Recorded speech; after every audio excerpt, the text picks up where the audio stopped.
Como es viernes y es la hora en que habitualmente nos reunimos, vuelvo a darle la bienvenida, agradecerle su presencia y a compartir con usted un privilegio. Es de verdad un auténtico privilegio contar en este espacio con la presencia de la señora Teresa Selma. Ella es actriz de teatro, de cine, de televisión, de doblaje. Su trayectoria profesional abarca 70 años de su vida, 70 años prodigiosos que ella ha querido celebrar con su público, poniendo una vez más en escena una obra muy especial, una obra de terrible y dolorosa actualidad. Me refiero a la que escribió un autor italiano del que vamos a hablar dentro de un momentito, que se titula Mujer ineducable. Teresa, estamos aquí juntas, podemos hablar de su trabajo, de muchísimas cosas, pero antes quiero que me diga cuál es el origen de su seudónimo. ¿Qué tiene que ver esta Teresa Selma con Teresa Ramos Aponte? Bueno, Teresa Ramos Aponte, el nombre verdadero, y Teresa Selma, me lo puse, yo comencé trabajando como Teresa Ramos, y luego en 1961, a partir de la obra El Zoológico de Cristal, de Tennessee Williams, que para mí fue algo importantísimo en mi vida, como dice la Laura Winfield, entonces me puse el nombre de Teresa Selma por Selma Lagerlöf, la escritora sueca. En una tarde neblinosa en Caracas, se me alborotó la vena escandinava y entonces estaba con el director y le dije, quítame el Ramos y ponme Selma. Pensé que sus inicios habían sido en la obra Amor, años antes de este 61 que usted menciona y en el que trabajó en el Zoológico de Cristal. Bueno, Amor 1850, en un collage de 3 obras del romanticismo mexicano de mediados del siglo XIX. Y yo estaba a ninguna de las 3, ¿no? Y entonces, pero en esa época todavía me llamaba Teresa Ramos. Me llamó Teresa Selma a partir del 61. En esta obra con la que usted celebra su trayectoria, es actriz y directora. ¿Qué tan difícil es hacer los dos papeles? Porque finalmente son 2 roles. Bueno, yo no me considero directora, sino actriz que a veces se autodirige, ¿no? En casi todos los monólogos que he hecho me he autodirigido, en otros he sido dirigida, y cuando practicaba la docencia en Caracas, pues también al fin de curso tenía que presentar espectáculos con los alumnos y también dirigía y coordinaba, pero no me considero directora, sino actriz que se autodirige a veces, sí. ¿De qué manera se identifica con Ana, el personaje de Mujer ineducable? Bueno, me apasiona su pasión, que yo también tengo, por la libertad. Entonces, quiere ejercer la libertad de expresión, la libertad de información donde no la hay. Y denunciar también la injusticia, ¿no? Ella denuncia la violación a los derechos humanos en Chechenia y también denuncia el terrorismo checheno, por supuesto, pero también la política de Putin ante esos terrorismos. Entonces, leía yo una nota según la cual Ana, el personaje de esta obra de la que estamos hablando, no califica los hechos, hace lo que creo que debe hacer un periodista, simplemente describirlos, reflejarlos y punto. Sí, eso tiene la obra, que son testimonios reales y ella simplemente habla de lo que ve, sin emitir juicios. Pero claro, está denunciando injusticias, muertes arbitrarias, lo está denunciando un estado de guerra terrible. Entonces, sí, eso le cuesta la vida, porque ya sabes, en los gobiernos totalitarios que hablan de la famosa reeducación, así como las famosas autocríticas. Entonces, ella la consideran no reeducable, porque no le pueden lavar el cerebro, ¿entiendes? Teresa, en esta obra, ¿cuánto tiempo permanece en escena ante el público? Bueno, yo no he medido el tiempo, pero me imagino que es como casi hora y media, ¿no? Como una hora y media. ¿De qué manera la apoyan? La iluminación, que ha sido muy elogiada, y la música del señor de la Parra. Sí, la música de José de la Parra, además original, porque cuando leyó la obra se entusiasmó muchísimo. Decía, ¿no?, ¿cómo es posible que en pleno siglo XXI estén pasando estas cosas, ¿no? Sí. Y luego se la grabé toda, y oyendo el texto fue componiendo la música. Y la iluminación es de Wilfrido Momox, y también hace una voz en off del prólogo, el epílogo y una especie de comisario, de policía que acosa a esta mujer. Sí. ¿Cómo es la experiencia de estar sola en un escenario? Sola y además siendo otra persona. Bueno, yo siempre he pensado que el monólogo es monólogo en el papel. En la literatura es monólogo, pero al volverse un acto teatral deja de ser monólogo, porque hay una interrelación entre el público y el actor. Ya no está solo, aparte de que el teatro es un arte colectivo, aunque ya alguien está de técnico, alguien está haciendo otra cosa, pero el público siempre es espectador, y al mismo tiempo hay un recibir, un dar, una alimentación mutua entre el actor y el espectador. A veces se le habla directamente al espectador, como es el caso de esta obra, o también indirectamente. Pero hay algo muy bonito para un actor. Yo creo que va sintiendo cómo el público se va convirtiendo en ese actor o esa actriz, y va asumiendo las angustias y las vivencias del personaje. Claro, yo digo que si el actor conmueve y convence y disfruta haciendo lo que está haciendo, pues también el espectador se mete dentro de ese argumento, se mete y también disfruta. Para convencer, primero hay que estar convencido. ¿Cómo se convenció de que usted era Ana? ¿Cómo me convencí de que soy actriz?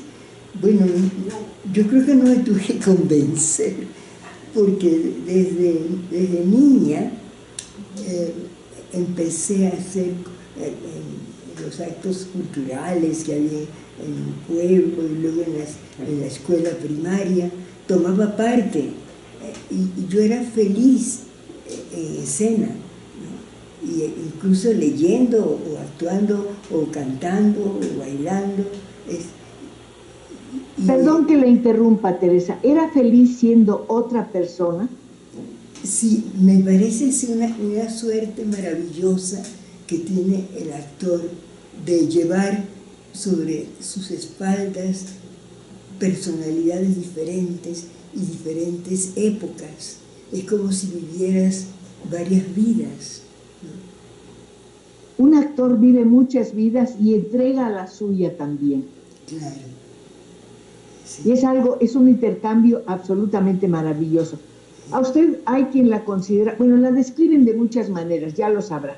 La describen como kafkiana absoluta, escéptica, silenciosa, aislada, ávida de la lectura y, por supuesto, amante de una ciudad que usted dice que es una especie de milagro que hay que estar descubriendo permanentemente. Esta ciudad es su gran escenario, Teresa. Sí, es que es mágico, porque tú puedes adquirir en una escuela la técnica, la cultura, la disciplina, pero hay algo que sale de adentro que no se enseña.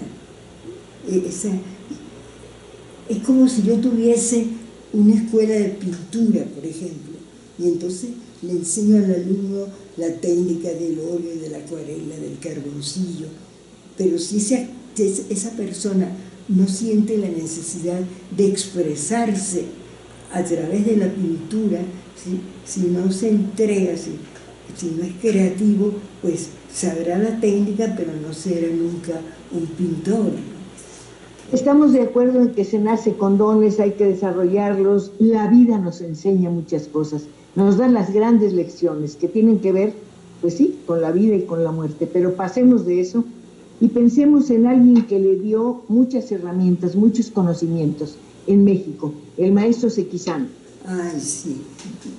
Yo considero una suerte haber estado en su seminario de actores cuando vine a México la vez pasada, porque esta es mi tercera etapa mexicana, ¿no? Entonces, la primera vez que vine a México, como tenía la idea del teatro, comencé a informarme de dónde había escuelas de actuación, y cuando conocí a Sequizano, de verdad fue algo como un imán, ¿no? Yo sentí que había algo allí que yo iba a aprender mucho.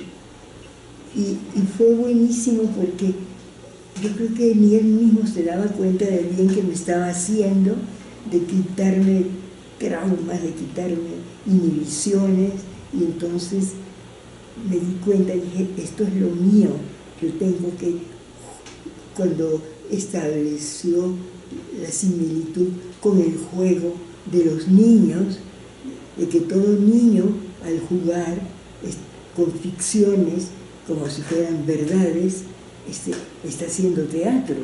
Y si ese niño lo tienes vivo toda tu vida y sientes esa necesidad de seguir jugando, bueno, dice usted que esta es su tercera etapa mexicana.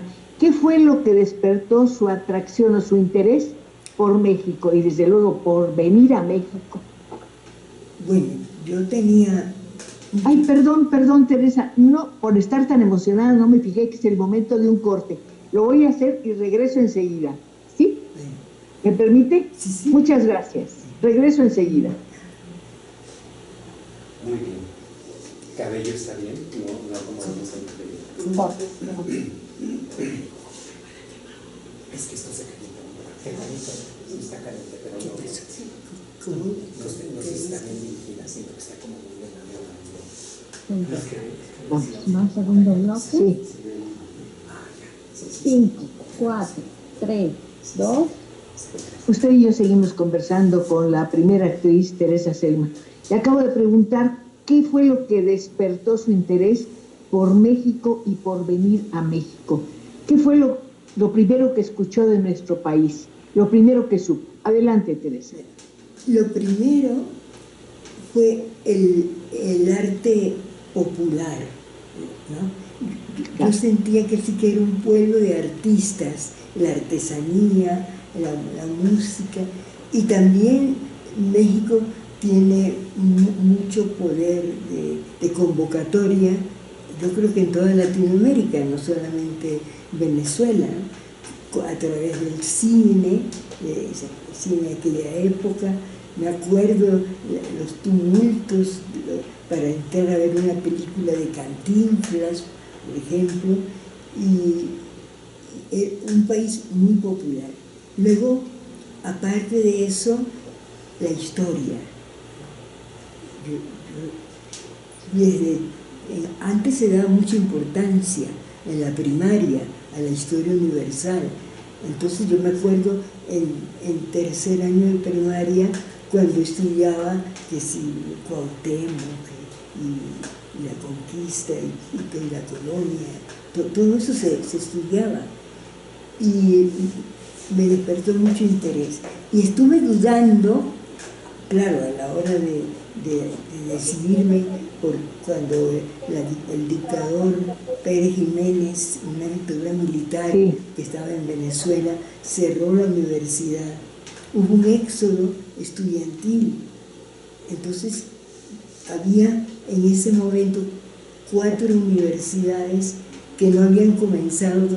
Yo estudiaba medicina, aunque lo que quería también estudiar actuación, pero entonces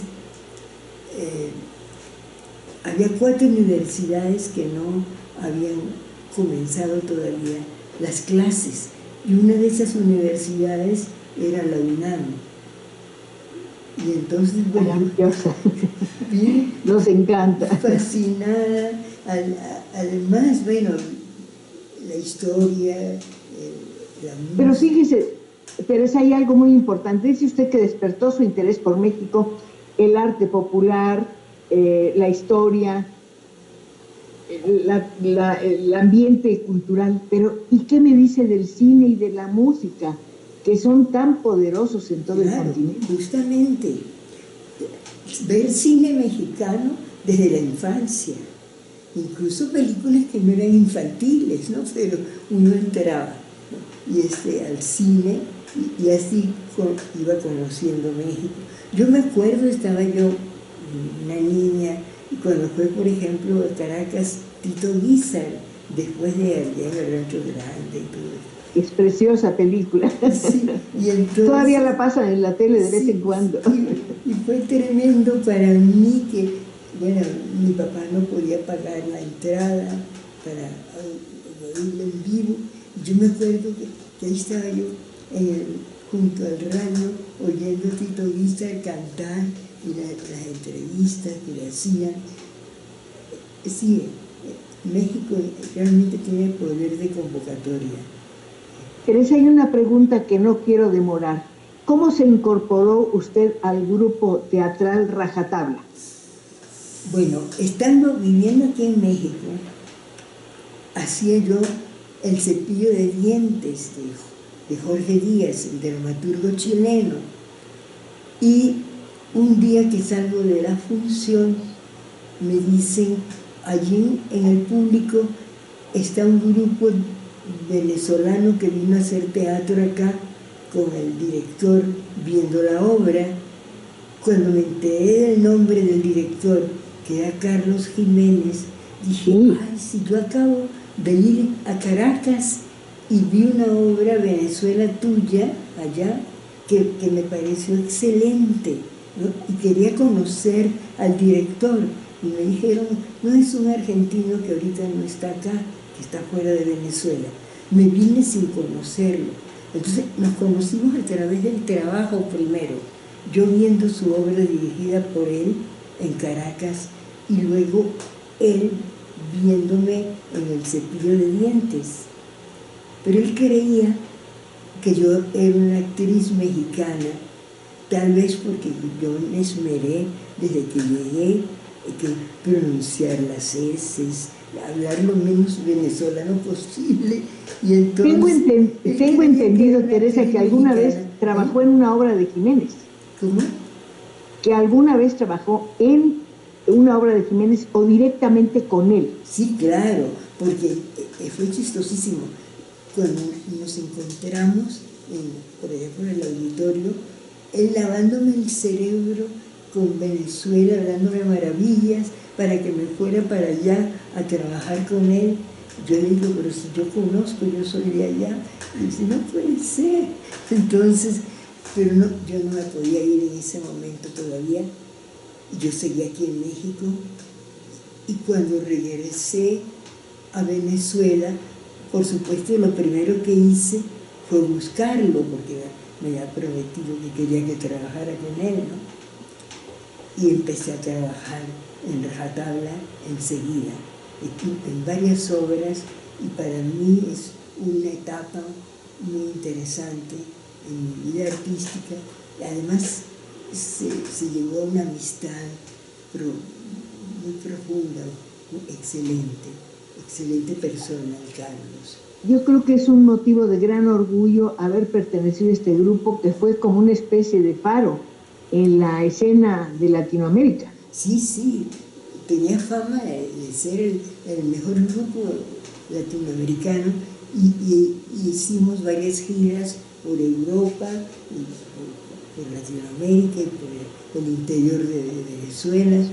Y algo muy emocionante, que en países donde el idioma era otro, incluso cuando no había traducción simultánea, sino que se le entregaba a la gente una página con una sinopsis y las escenas en su idioma para que siguieran el argumento, ver cómo la emoción llegaba a la gente. Eso es maravilloso, ¿no? En otro idioma que no se parecía a nada. Creo que este grupo era una especie de taller de actuación, si no me equivoco. Sí, era. Y luego no solo eso, sino que uno de los trabajos que hizo Carlos fue fundar el Festival Internacional de Teatro en Caracas. Iba de todo el mundo, se elegían obras, y entonces tenía uno la oportunidad de ver excelentes montajes de países lejanos, donde difícilmente fueras, y además después hizo que, él dijo, si cruzan el océano para venir acá, pues que vayan hasta Bogotá, y entonces se alternaba las 2 semanas del festival, lo que se presentaba en la primera semana en Caracas, después era la segunda semana en Bogotá, y al revés, la primera en Bogotá, la segunda en Caracas. Ahorita que usted nos habla de ese taller, se me vino a la cabeza algo que dice justamente el autor de Mujer Ineducable. Dice, en el teatro no caben las tonterías. ¿No cabe qué dice? En el teatro no caben las tonterías. Y yo creo que es cierto, porque todo tiene que tener un peso, una razón.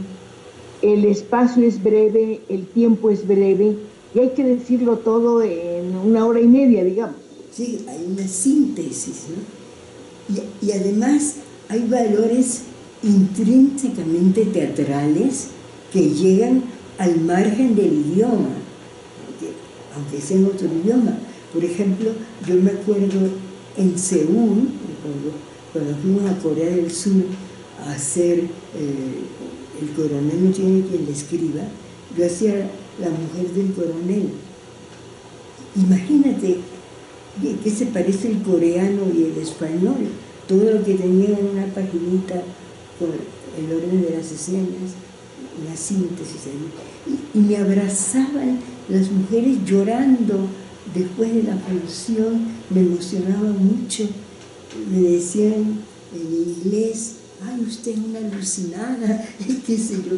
Y entonces, ¿cómo podía llegarles ese dolor universal de la madre a quien le matan su hijo, ¿no? Como ocurre con la mujer del coronel, que le matan su hijo en un palenque, y cómo les llegaban, me abrazaban llorando al final de la obra. Bueno, era emocionante, realmente.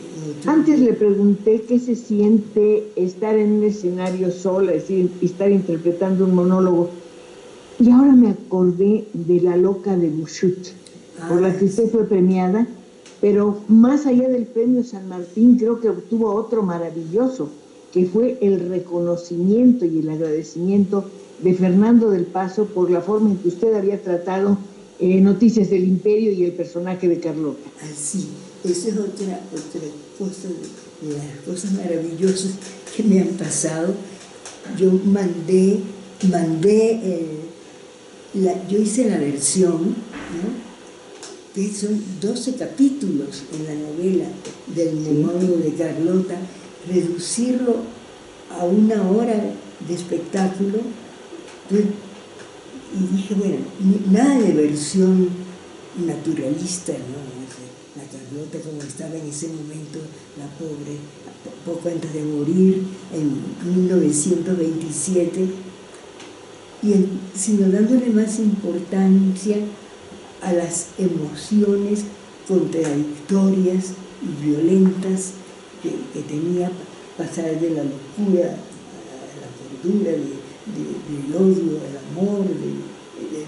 Entonces, le mandé, gracias al embajador Puente Leiva, que estaba en esa época ya en Venezuela. ¿Sabe qué, Teresa? Tengo que hacer un corte. Quiero regresar a este tema porque tiene aspectos muy interesantes.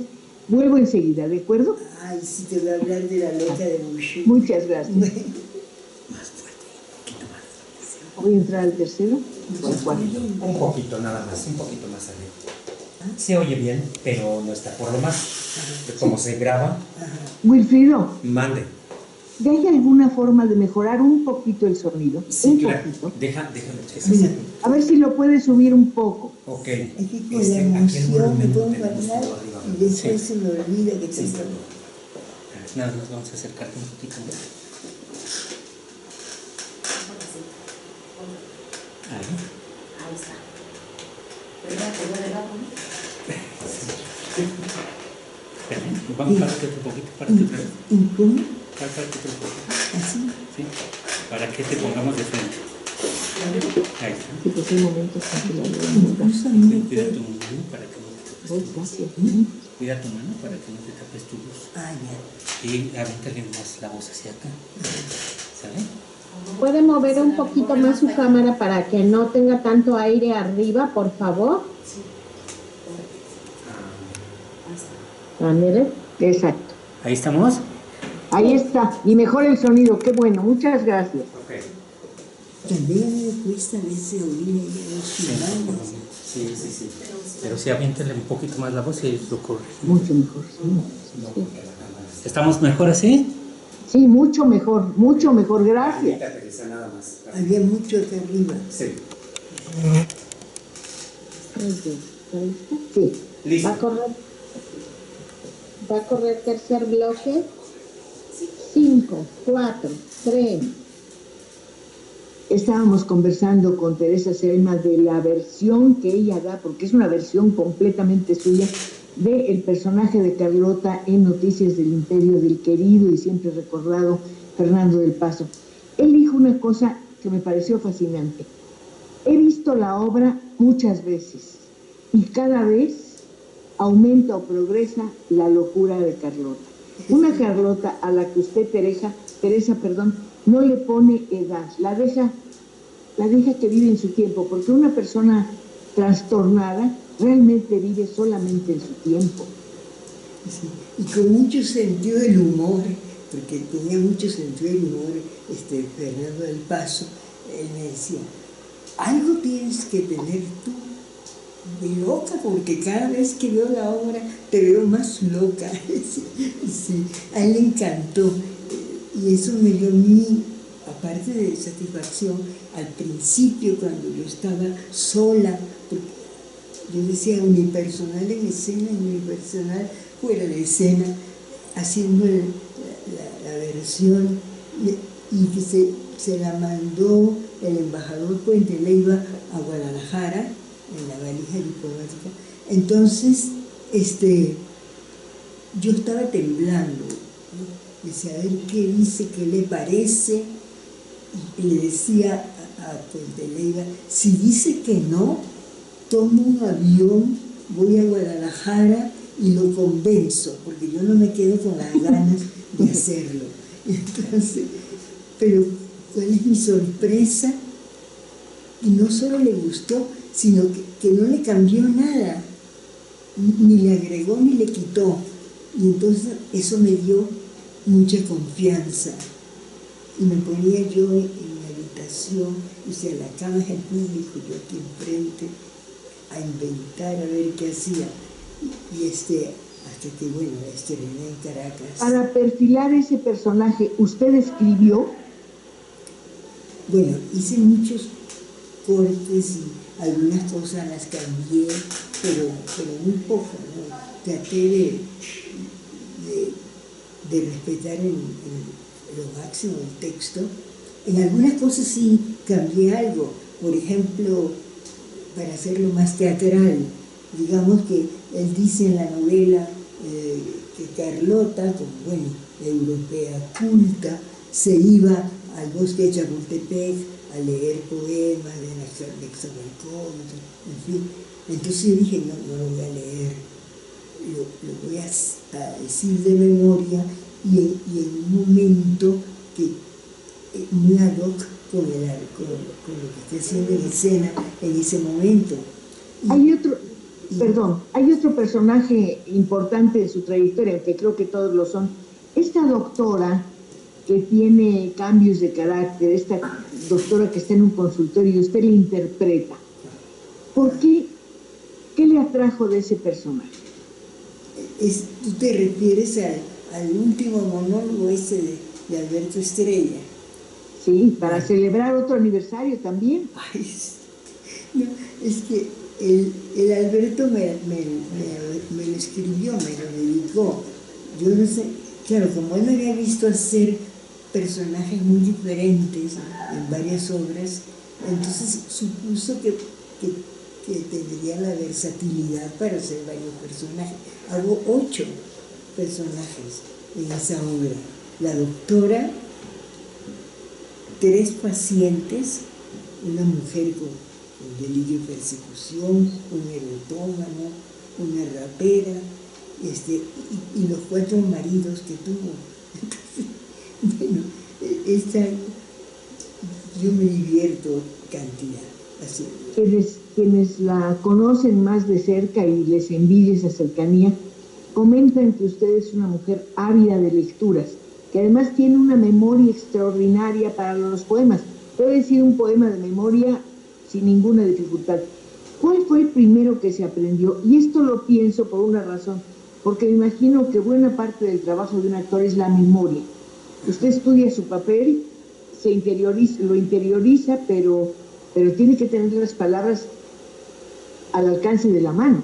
No, claro. Bueno, es cuestión de suerte, digo yo, porque he tenido buena memoria hasta ahora. No sé si en un momento dado me falle, pero por lo pronto, y no he hecho ningún esfuerzo, ¿no? Simplemente no es fácil memorizar. Y lo primero que yo aprendí de memoria fue cuando me regalaron una vez una enciclopedia argentina. Yo tenía como 7 años. Entonces el primer poema que me aprendí era uno que se llamaba El Olmo, que es un árbol muy característico de la pampa argentina.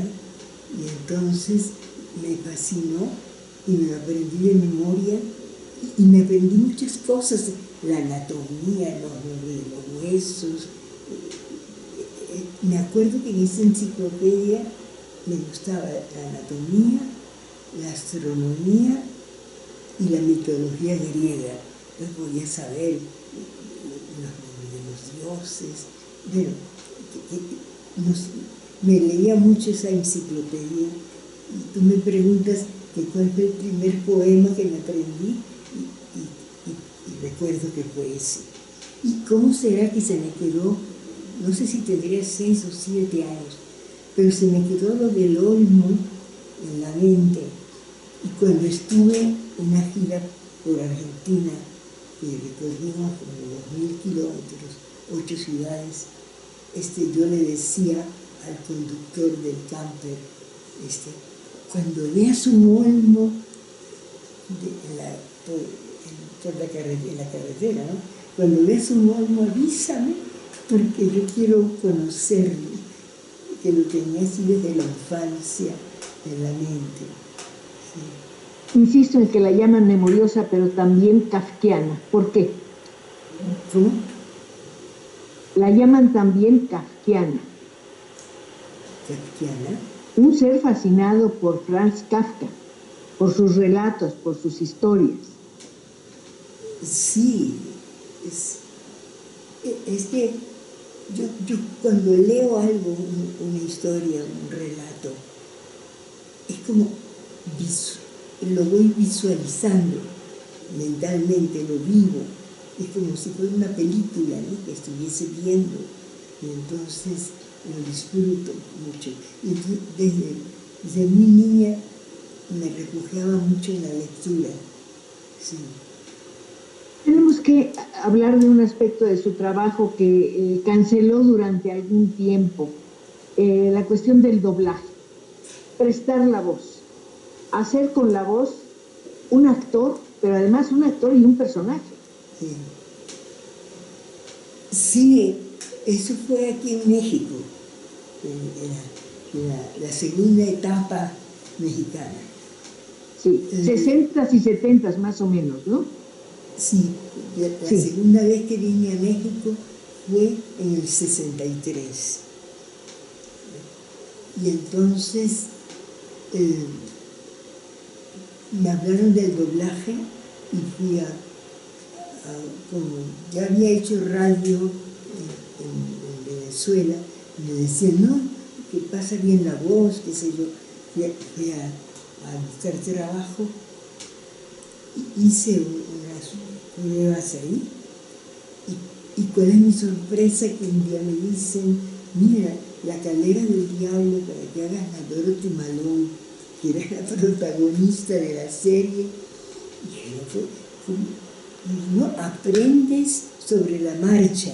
Digo, bueno, porque el debe ser un trabajo muy difícil. Teresa, además usted le ha dado voz a actrices a figuras, a estrellas como Raquel Welch y Marilyn Monroe en Todo acerca de Eva.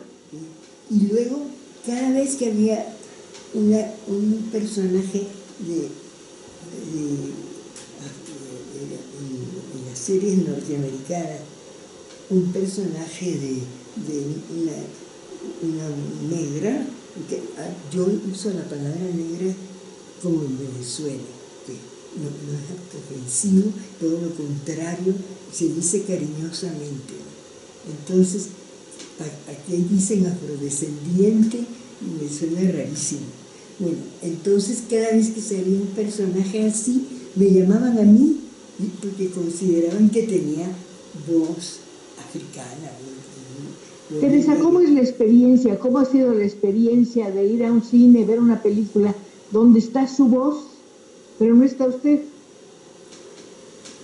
Bueno, me fue más difícil una vez que uno se adapta, ¿no?, a oírlo con su propia voz, pero me fue más difícil una vez en Florencia, que en el hotel pongo la televisión y estaban pasando una telenovela venezolana donde yo había trabajado, y ver mi imagen hablando con otra voz en italiano, eso me pareció más chistoso, ¿no? Que ver otra imagen con mi voz. Me pareció muy raro ver mi imagen con otra voz y en otro idioma. Me costó usted más. ha dicho que usted está casada con el teatro. ¿Debo entender que la televisión y el cine son aventuritas? Mira, la verdad es que a mí lo que me gusta es actuar, ¿no? Claro, lo que más he hecho es teatro y me encanta esa comunicación en vivo con el espectador, ¿no? Que solo en el teatro se da. Pero también me encanta hacer cine, hacer televisión. Pero lo que me gusta es actuar, yo creo. Entonces, una vez hice un personaje en Caracas que me gustó muchísimo, una mujer medio psicótica, y me dieron ese año el premio a la mejor actuación. Digo, yo decía, bueno, ni siquiera mejor actriz, mejor actuación, porque era un solo premio. Entonces, Yo pienso que Yo a lo digo, mejor la actuación es una sola, pero cada medio le exige una actitud diferente, cada cámara la mira de una manera distinta y cada público también la observa o la escucha de una manera diferente, pero siempre estoy segura con admiración y muchísimo respeto. Y con respeto le pide que me espere un momentito porque tengo que hacer un corte, ¿sí? Yo creo que Regreso enseguida. lo fundamental, no Gracias. importa el medio, puede ser Gracias. radio, Cortaron, televisión, cortaron. Muchas gracias. La sinceridad. Hizo un corte ahí. Sí, sí. Cuida mucho de no levantar esta mano para que no te tapes. ¿Qué pasó? Hicieron un corte. Ahorita hizo un corte. Nada más, levanta un poquito más tu voz, dirígela hacia acá y trata de no mover esta mano para que no te tapes y no te sombrees. ¿Vale? Es que se me olvida cómo gesticular. Sí. Uy, qué buena idea. Levanta la voz y no bajes tu voz para que no se nos pierda. Ya cada terminado, ¿verdad? Cuarto y último bloque, prevenidas. 5, 4, 3. Teresa, evidentemente, dada su maravillosa y prolongada experiencia, tendríamos que hablar de muchísimas cosas. Hemos ido volando sobre los temas y ahora me gustaría detenerme en dos asuntos. Sus amigos mexicanos, sus amigos entrañables, poetas, escritores, por una parte, y sus directores, muchos de los cuales también fueron mis amigos, como Manuel Montoro, por ejemplo, o Margules, que fue un director maravilloso. ¿Qué me cuenta de Efraín Huerta y José Revueltas? Y Sergio Magaña. Sí, en la etapa anterior, sí fue gran amiga de Efraín Huerta, de José Revueltas y de Sergio Magaña. Por ejemplo, prácticamente era la lectora oficial de Efraín, porque llegaba y acababa de escribir un poema y léemelo, decía, ¿no? Y hicimos varios recitales. Y luego José Revueltas, un personaje increíble también, ¿no? Como dice Octavio Paz, el hombre más puro que ha dado México. Y luego, bueno, eso se perdió de cuando iba a su departamento y quería que le leyera fragmentos, de los grababa en cassette, que era lo que estaba de moda en esa época, pero esos cassettes quién sabe dónde fueron a parar. Y luego Magaña, y tomé algo que de los anales de Tepeque, que no es de teatro. Ya me dice, ¿qué vas a hacer con eso? Eso no es teatro. Pero los adapté así, los cuentos, y en otro monólogo que es un collage de varios autores, metí Sansón y Dalila y Salomé, porque mira, me pasa eso que te decía, que depende de lo que estoy haciendo. Si estoy haciendo televisión, es la televisión. Teatro, digo, todo. Y disfruto, yo he hecho desde tragedia griega, digamos, el ahío del Prometeo encadenado, hasta farsa. Y tú dices, ¿qué te gusta más hacer? Y en el momento yo te contestaría lo que esté haciendo en el presente.